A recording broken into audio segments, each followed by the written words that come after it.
सभी देशवासियों से निवेदन है कि भारत के शत्रुओं के समूल नाश और देश की संपूर्ण रक्षा के लिए इस अमोघ शिव कवच का नित्य कम से कम एक पाठ अवश्य करें। अथा अमोघ शिव कवच स्तोत्रम। ओम अस्य श्री शिव कवच स्तोत्र मंत्रस्य ब्रह्मा ऋषेः अनुष्टुप् छन्दः श्री सदाशिव रुद्रो देवता ह्रीं शक्तिः वं कीलकं श्रीं ह्रीं क्लीं बीजं सदाशिव प्रीत्यर्थे मम संकल्पित कार्य सिद्ध्यर्थे शिव कवच स्तोत्र जपे विनियोगः ऋष्यादिन्यासः। ओम ब्रह्मर्षये नमः शिरसे अनुष्टुप् छन्दसे नमः मुखे श्री सदाशिव रुद्र देवतायै नमः हृदि ह्रीं शक्तये नमः पादयोः रं कीलकाय नमः नाभौ श्रीं ह्रीं क्लीं बीजाय नमः गुह्ये विनियोगाय नमः सर्वांगे करादिन्यासः। ओम नमो भगवते ज्वलज्ज्वालामालिने ओम ह्रीं राम सर्वशक्तिधाम्ने ईशानात्मने अंगुष्ठाभ्यां नमः। ओम नमो भगवते ज्वलज्ज्वालामालिने ओम नम ह्रीं नित्यतृप्तिधाम्ने तत्पुरुषात्मने तर्जनेभ्यां नमः। ओम नमो भगवते ज्वलज्ज्वालामालिने ओम मम रूम अनादि शक्तिधाम्ने अघोरात्मने मध्यमाभ्यां नमः। ओम नमो भगवते ज्वलज्ज्वालामालिने ओम शिं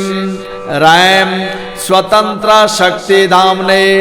वामदेवात्मने अनामिकाभ्यां नमः।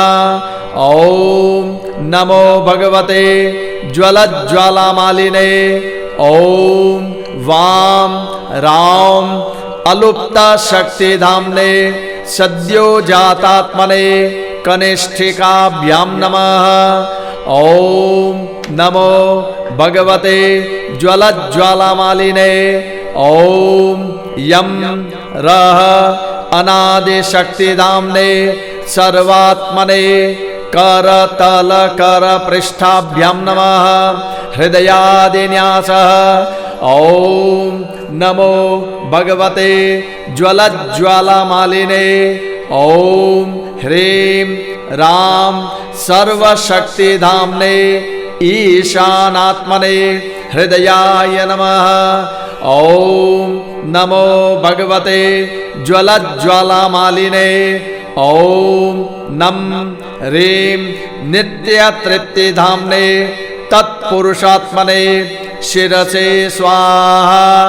ओम नमो भगवते ज्वलज्ज्वालामालिने ओम मम रूम अनादि शक्तिधाम्ने अघोरात्मने शिखायै वशत्। ओम नमो भगवते ज्वलज्ज्वालामालिने ओम शिं रैं स्वतंत्र शक्तिधाम्ने वामदेवात्मने कवचाय हुम्। ओम नमो भगवते ज्वलज्ज्वालामालिने ओम वाम राम अलुप्त शक्तिधाम्ने सद्योजातात्मने नेत्रत्रयाय वशत्। ओम नमो भगवते ज्वलज्ज्वालामालिने ओम यं रः अनादि शक्तिधाम्ने सर्वात्मने अस्त्राय फट्। अथा ध्यानं वज्रदंष्ट्रं त्रिनयनं कालकण्ठमरिन्दमं सहस्रकरमत्युग्रं वन्दे शम्भुमुमापतिम् अथापरं सर्वपुराणगुह्यं निःशेषपापौघहरं पवित्रं जयप्रदं सर्वविपत्प्रमोचनं वक्ष्यामि शैवं कवचं हितायते। ऋषभ उवाच नमस्कृत्य महादेवं विश्वव्यापिनमीश्वरं वक्ष्ये शिवमयं वरम सर्वरक्षाकरं नृणां शुचौ देशे समासेनो यथावत् कल्पिताचनः जितेन्द्रियो जितप्राणश्चिन्तयेच्छिवमव्ययम् हृत्पुण्डरीकान्तरसन्निविष्टं स्वतेजसा व्याप्तनभोऽवकाशम् अतीन्द्रियं सूक्ष्ममनन्तमाद्यं ध्यायेत् परानन्दमयं महेशम् ध्यानावधूताखिलकर्मबन्धश्चिरं चिदानन्दनिमग्नचेतः षडक्षरन्याससमाहितात्मा शैवेन कुर्यात् कवचेन रक्षां मां पातु देवोऽखिलदेवतात्मा संसारकूपे पतितं गभीरे यन्नाम दिव्यं वरमन्त्रमूलं दुनोतु मे सर्वमघं हृदिस्थं सर्वत्र मां रक्षतु विश्वमूर्तिर्ज्योतिर्मयानन्दघनश्चिदात्मा अणोरणीयानुरुशक्तिरेकः स ईश्वरः पातु भयादशेषात् यो भो स्वरूपेण बिभर्ति विश्वं पायात् स भूमेर्गिरिशोऽष्टमूर्तिः योपां स्वरूपेण नृणां करोते सञ्जीवनं सोऽवतु मां जलेभ्यः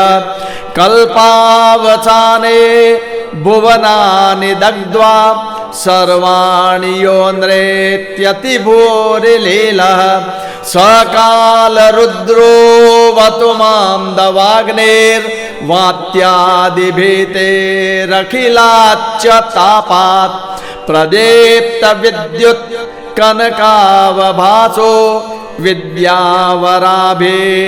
कुठारपाणे चतुर्मुखस्तत् पुरुषस्त्रिनेत्रः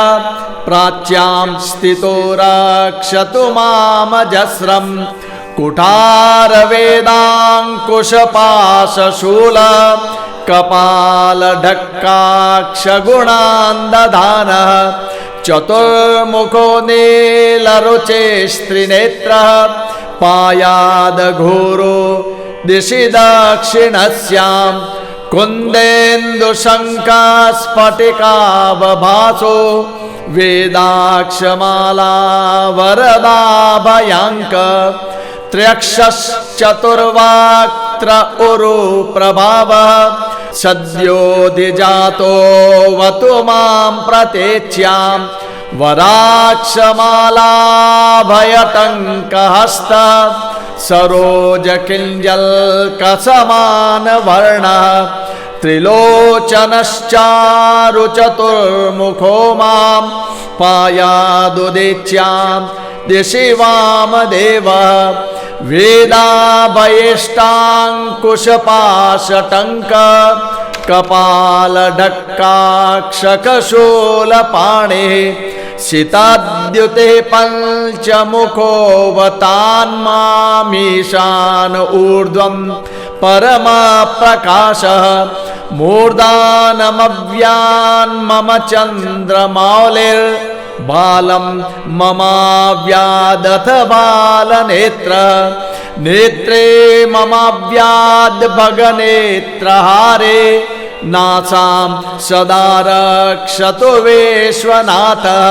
पायाच्छ्रुतौ मे श्रुतिगीतकीर्ते कपोलमव्यात् सततं कपाले वक्त्रं सदा रक्षतु पञ्चवक्त्रो जिह्वां सदा रक्षतु वेदजिह्वा कर्णं गिरीशोऽवतु नीलकण्ठः पाणे द्वयं पातु पिनाकपाणे दूर्मूलमव्यान्मम धर्मबाहुर्वक्षस्थलं दक्षमखान्तकोऽव्यात् ममोदरं पातु गिरीन्द्रधन्वा मद्यं ममाव्यान्मदनान्तकारे हेरम्बतातो मम पातु नाभिं पायात् कटिं धूर्जटिरीश्वरो मे ऊरोद्वयं पातु कुबेरमित्रो जानोद्वयं मे जगदीश्वरो व्यात् जङ्घायुगं पुङ्गवकेतुरव्यात् पादौ ममाव्यात् सुरवन्द्यपादः महेश्वरः पातु दिनादियामे मां मध्ययामेवतु वामदेवः त्रिलोचनः पातु तृतीययामे वृषध्वजः पातु दिनान्त्ययामे पायान्निषादौ शशिशेखरो मां गङ्गाधरो रक्षतु मां निशीथे गौरे पतेः पातु निशावसाने मृत्युञ्जयो रक्षतु सर्वकालम् अन्तःस्थितं रक्षतु शङ्करो मां स्थाणो सदा पातु बहिः स्थितं मां तदन्तरे पातु पतेः पशूनां सदा शिवो रक्षतु मां समन्तात् तिष्ठन्तमव्याद् भुवनैकनाथ पायाद् व्रजन्तं प्रमथादिनाथः वेदान्तवेद्यो वतु मां निषण्णं मामव्ययः पातु शिवः शयानम् मार्गेषु मां रक्षतु नीलकण्ठः शैलादिदुर्गेषु पुरात्रयारे अरण्यवासादिमहाप्रवासे पायान् मृगव्याध उदारशक्ति कल्पान्तकाटोपपटो प्रकोपास्फुटाट्टहासोच्चलिताण्डकोशः घोरारिसेनार्णवदुर्निवार महाभयाद्रक्षतु वीरभद्रः पत्याश्वमातङ्गरथावरूढ सहस्रलक्षायुतकोटिभीषणम् अक्षौहिणीनां शतमाततायिनां छिन्द्यान्मृडो घोरकुठारधारया निहन्तु दस्योन् प्रलयानलार्चिर्ज्वलत् त्रिशूलं त्रिपुरान्तकस्य शार्दूलसिंहाक्षवृकादिहिंस्रान् सन्त्रासयत् वेषधनुः पिनाकः दुःस्वप्न दुःशकुन दुर्गतिर्दौर्मनस्य दुर्भिक्ष दुर्व्यसन दुःस दुर्यशांसि उत्पाततापविषभीति मत्सद्ग्रहार्ते व्याधेश नाशयतु मे जगतामधीशः। ॐ नमो भगवते सदाशिवाय सकलतत्त्वात्मकाय सर्वमन्त्रस्वरूपाय सर्वयन्त्राधिष्ठिताय सर्वतन्त्रस्वरूपाय सर्वतत्त्वविदुराय ब्रह्मरुद्रावतारिणे नीलकण्ठाय पार्वती मनोहर प्रियाय सोम सूर्याग्निलोचनाय भस्मोद्धूलित विग्रहाय महामणि मुकुट धारणाय माणिक्यभूषणाय सृष्टि स्थिति प्रलय काल रौद्रावताराय दक्षाध्वर ध्वंसकाय महाकाल भेदनाय मूलाधारैक निलयाय तत्वातीताय गंगाधराय सर्वदेवादिदेवाय षडाश्रयाय वेदांत साराय त्रिवर्ग साधनायानंत कोटि ब्रह्मांड नायकायानंत वासुकी तक्षक कर्कोटक शंख कुलिक पद्म महापद्मेत्यष्ट महानागकुलभूषणाय प्रणव स्वरूपाय चिदाकाशायाकाशदिक स्वरूपाय ग्रह नक्षत्र मालिने सकलाय कलंक रहिताय सकल लोकैक कर्त्रे सकल लोकैक भर्त्रे सकल लोकैक संगर्त्रे सकल लोकैक गुरवे सकल लोकैक साक्षिणे सकल निगम गुह्याय सकल वेदांत पारगाय सकल लोकैक वरप्रदाय सकल लोकैक शंकराय शशांक शेखराय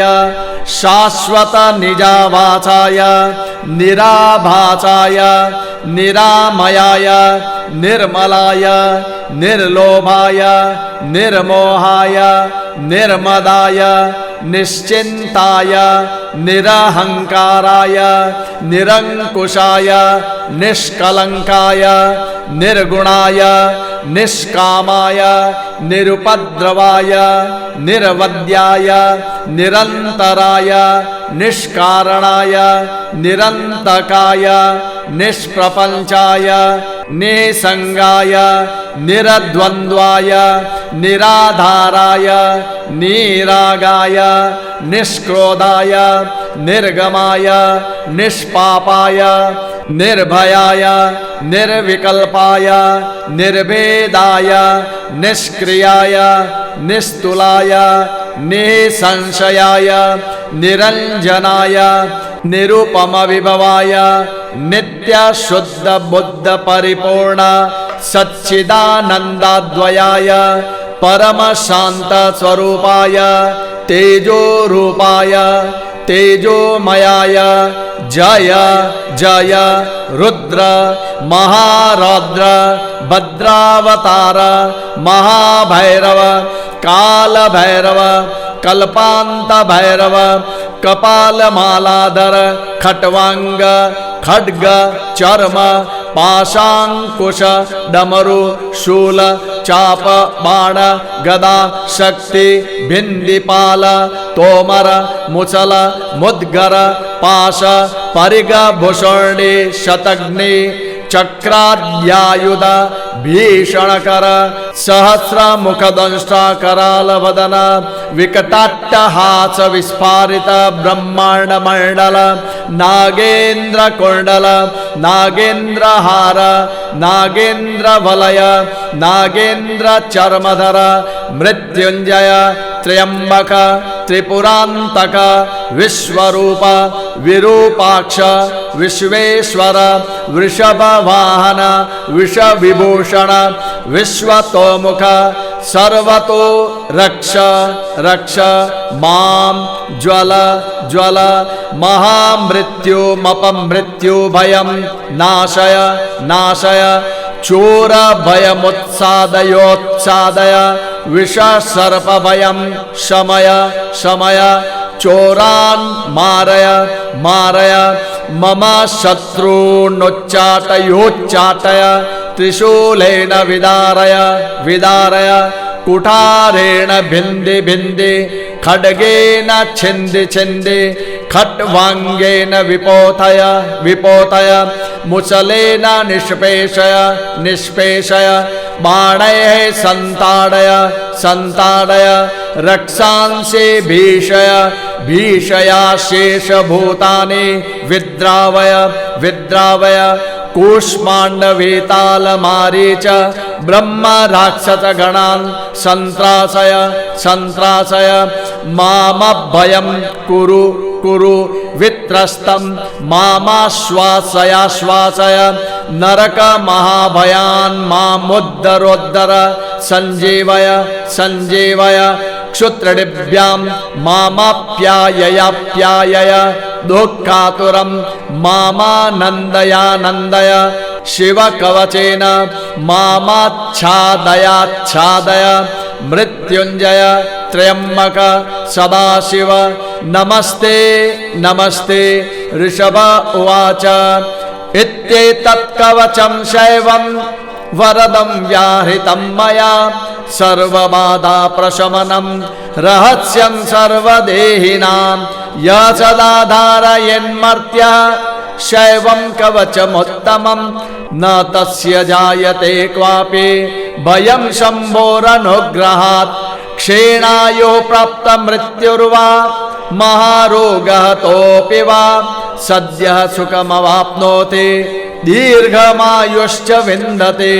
सर्वदारिद्र्यशमनं सौमङ्गल्यविवर्धनं यो दत्ते कवचं शैवं स देवैरपि पूज्यते महापातकसङ्घातैर्मुच्यते चोपपातकै देहान्ते मुक्तिमाप्नोति शिववर्मानुभावतः त्वमपि श्रद्धया वत्स शैवं कवचमुत्तमं धारयस्व मया दत्तं सद्यः श्रेयो यावाप्स्यसि। सूत उवाच इत्युक्त्वा ऋषभो योगे तस्मै पार्थिव सूनवे ददौ शङ्खं महारावं खड्गं चारिनिषूदनं पुनश्च भस्म सम्मन्त्र्य तदङ्गं परितोस्पृशत् गजानां षट्सहस्रस्य त्रिगुणस्य बलं ददौ भस्म प्रभावत् सम्प्राप्त बलैश्वर्य धृति स्मृति स राजपुत्रः शुशुभे शरदर्क इव श्रिया तमाह प्राञ्जलिं भूयः स योगे नृपनन्दनम् एष खड्गो मया दत्तस्तपो मन्त्रानुभावितः शितधारमिमं खड्गं यस्मै दर्शयसे स्फुटं स सद्यो म्रियते शत्रुः साक्षान् मृत्योरपि स्वयम् अस्य शङ्खस्य निर्लादं ये शृण्वन्ति तवाहितः ते मूर्छिताः पतिष्यन्ते न्यस्तशस्त्रा विचेतनः खड्गशङ्खाविमौ दिव्यौ परसैन्य विनाशनौ आत्मसैन्यस्य पक्षाणां शौर्यतेजो विवर्धनौ एतयोश्च प्रभावेन शैवेन कवचेन च द्विषट्सहस्रनागानां बलेन महतापि च भस्मधारण सामर्थ्यात् शत्रुसैन्यं विजेष्यसे प्राप्य सिंहासनं पित्र्यं गोप्तासे पृथिवीमिमाम् इति भद्रायुषं सम्यगनुशास्य समात्रिकं ताभ्यं सम्पूजितः सोऽयं योगीश्वरगतिर्ययौ। इति श्रीस्कन्दपुराणे ब्रह्मोत्तरखण्डे शिवकवचम्